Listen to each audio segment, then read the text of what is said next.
Hello and welcome to this week's edition of Newsgram. Today, you're going to meet an amazing woman named Annie Angelou. She's a very brave woman. She escaped France back in 1941. France was a very different country back then. In 1941, the Nazis occupied northern France and France's Atlantic coastline, all the way down to the border with Spain. It was a significant portion of the country, and she lived in an area called the Forbidden Zone.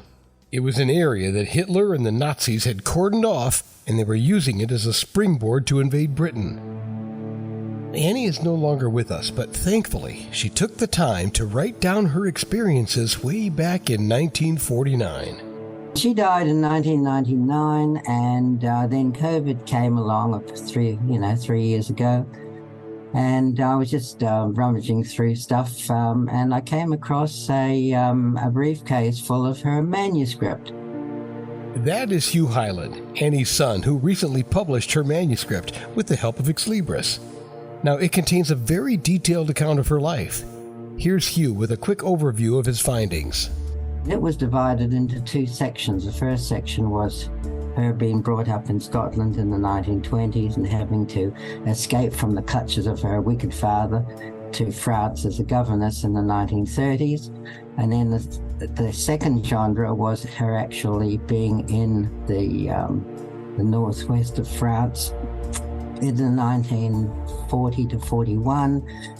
The Germans came through and she joined the French resistance, and then eventually she had to escape to get back to Scotland. So that's the basis behind everything. The 2 sections of her manuscript have now been compiled into 2 different books. The first one is called A Sprig of White Heather and a Scottish Lass. And in that one she talks about her childhood in Invergordon, Ross Shire, in the Highlands of Scotland, where she lived until she was 20. It was not a very happy childhood. In fact, she says it was one of hatred, heartbreak, fear, disillusionment, and despair, which is why she left and went to Europe. Getting out of her clutches of her father and going to Lille in the northwest of France in the 1930s. And for a moment, all seemed right with the world. She enjoyed France, and it was there that she fell in love. In a rather unusual way. One evening, she was in a motor accident. She got run into by a British Army vehicle, and that's where she met Gerald. She fell in love with him then, and he was around, and while the Germans were still on the other side of the border.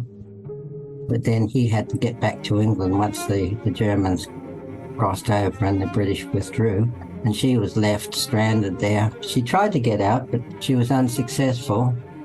So she stayed, taking care of the house, which turned into a hotel, but it was still a home. She also joined the French resistance.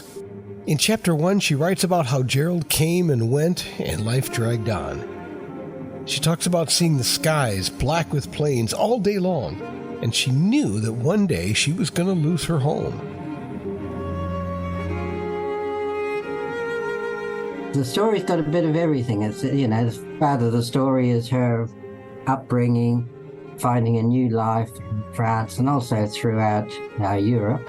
And then the second part of the story is actually in the war and the escape and all the horrendous things that happened during the war, and also the love story that intermingled with all of that. Another thing I found interesting about this story was the various themes that she explores. One of them is nature versus nurture, how our lives are shaped by circumstances beyond our control. Is all of this a preordained fate that we're just destined to live out? Are we consciously or unconsciously in control of our lives? Are we being shaped by our environment and the choices of our parents? Here's an excerpt from The Forbidden Zone, 1940, Chapter 1, Reflections. What a contrast to the stark life in Scotland where I'd been brought up. Some people think we ourselves are responsible for what we become, but it's not so. What we are is almost completely due to the things beyond our control. We make some decisions, yes, of course, but they're really only relatively small ones. Even they are made in the light of what's happened to us in the past. Shakespeare makes Cassius in Julius Caesar say, "The fault, dear Brutus, is not in our stars but in ourselves, that we are underlings." But he is wrong. Primarily, we are the result of the genes we inherit from our parents. After we're born, the lives our parents have lived have their effect on us. We are further shaped by the place we live, the climate, and what happens to us in our formative years. Everybody we meet has an influence on us, either good or bad. I'd tolerate my father's harsh treatment while growing up, not because I wanted to, but because I had no choice. I hoped I had not inherited his heartlessness and selfishness. She had pluck, she had courage, she was a survivor. She could sort of manage to survive and not give up. So that was one thing. Another theme was the love in the first part, the first few months, where she and Gerald were getting very, very close together before he had to disappear. Then there's the cruelty of war. You know, you have the stories of the refugees all being machine gunned and all the rest of it. And a lot of that you sort of see happening right now in Ukraine. History tends to repeat itself. History does repeat itself. One of the nice takeaways here is that while this story may sound familiar, it's very different in a number of ways, because mainly it's a true story, and there are other recollections and visuals that you'll enjoy, kind of like this one.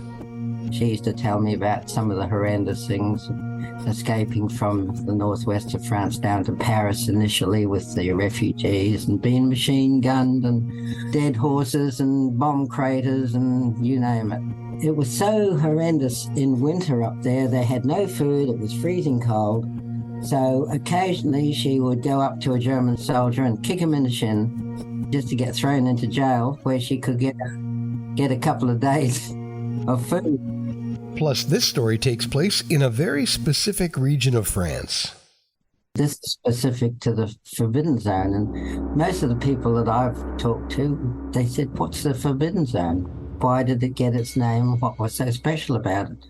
So that was a sort of a very niche area, as before when the Germans were preparing to invade England, and they had everything locked down even more so up there.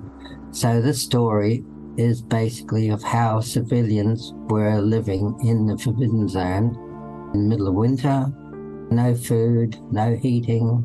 That was a very sort of austere survival. You know, the Germans would come along and shoot people for the sake of shooting them. You can't say enough bad things about Nazis. They are the absolute embodiment of evil, and I think we all understand that. But I'll leave you with this. There are lots of things to like about Annie Angelou's manuscript. The parenting issues, the romance, the various themes that we talked about earlier, but also the reminder that history does repeat itself, and if reading about how things were can do anything to help keep us from repeating the sins of our past and the days of Nazism, then in my opinion, it's time well spent. Hugh Hyland just published his mother's original manuscript written way back in 1949. It's available in 2 different books, A Sprig of White Heather and a Scottish Lass, and the most recent, The Forbidden Zone 1940. For anyone interested in history, or the German occupation during World War II, or how a young lady was able to survive the hardships and cruelty of war. And that will do it for this edition of Newsgram from WebTalkRadio.com.